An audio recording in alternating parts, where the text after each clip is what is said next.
Our topic is comparative study of fiber reinforced concrete and concrete using waste materials. This is the aim of our project. The aim of our project is to study the properties of various fibers used in the concrete and to compare their tensile strength with those of the waste material. We use the waste material as crown caps. Objective: to study the properties of steel fibers and polypropylene fiber. Standard cube cylinders and prisms are made up of constant mixed ratio and varying the fibers. The elements are to be casted cured for 28 days and their strengths are to be calculated. Meanwhile, 7 concrete elements of the same ratio with crown caps as waste materials are also casted and their respective strengths are to be calculated. Strengths to be calculated: concrete cubes to be tested for their compressive strengths, cylinders for their split tensile, and prisms for their flexural.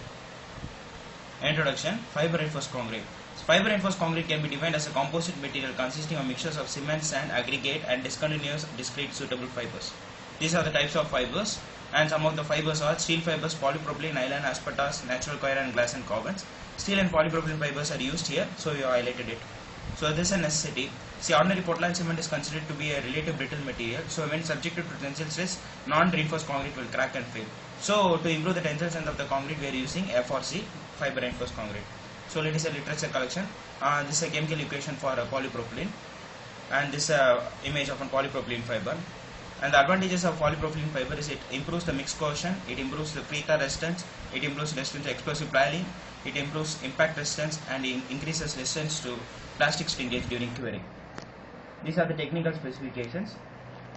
And this is about the steel fibers. It improves the structural strength, reduce steel reinforcement requirements, improves ductility, reduce crack widths and control the crack widths, thus improving durability, improve impact and abrasion strength, improve free-throw resistance. So these are the steel fibers, and these are the technical specifications. So work procedure is: initially the aggregate of the suitable size should be sieved, concrete elements of wave 5 mixture should be casted, these elements are to be cured for 28 days, the elements are to be tested and their respective strengths are to be calculated, the strength of the elements for each fiber element is to be analyzed.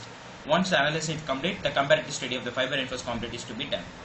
So initially material testing, sieve analysis for 20 mm aggregate, the values, and for 12 mm aggregate, these are the values, and these are the material testing. There are several material testing. You determine the bulk density of coarse and fine aggregate, determine the specific gravity of coarse and fine aggregate, water absorption of coarse and then the design mix. So if you look at the bulk density,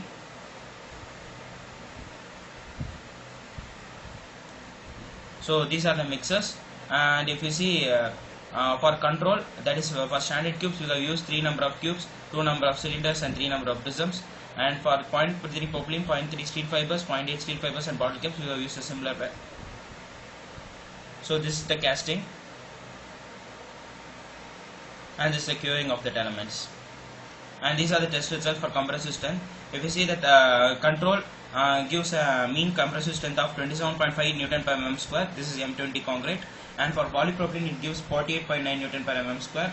And 0.3% steel it gives a mean average compressive strength of 41.4 Newton per mm square, and for 0.8% steel it is 42.1 Newton per mm square, and for bottle caps it is 35.1 Newton per mm square.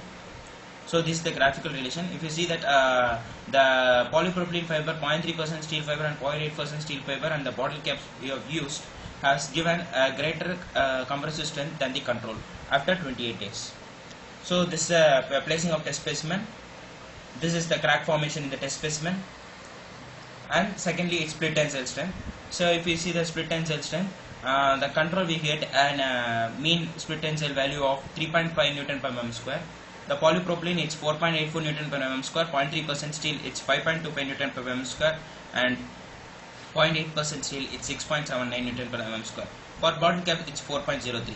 Even though the bottle cap's split tensile strength is lesser than the steel and polypropylene fiber, it is greater than the control. So this is the graphical relation.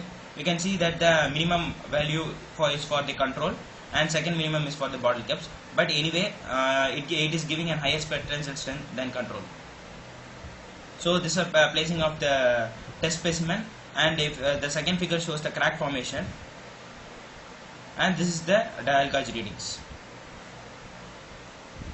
Third is the flexural strength. The flexural strength values are listed below, and if you see the control beam that gives a mean average flexural strength of 4.7 Newton per mm square, then polypropylene is 5.19, 0.3% steel is 4.86, 0.8% steel is 5.76 and bottle caps is 4.26. Here you can see the flexural strength obtained from the bottle caps is lesser compared to the control and lesser to the other fibers, and 0.8% steel gives a maximum flexural strength of 5.76 Newton per mm square. So this is the placing of beam, this is a marking of beam. Then you can see the graph flotation and the crack formation in the beam. So this is the flexural strength graph. The control is between 4.5 to 5. The polypropylene is above 5. The 0.3% steel is about 4.75 to 5. The 0.8% steel is nearby 6, and if you see the bottle caps, it's nearby 4. This is the 28 days flexural strength of the beams. So the results we conclude from this project is the fibers can provide better compressive strength compared to normal PCC. Polypropylene fibers give a better compressive strength. The fibers give a good split tensile strength value. The flexural strength of the bottle caps is comparatively lesser and compared to other materials. Thank you.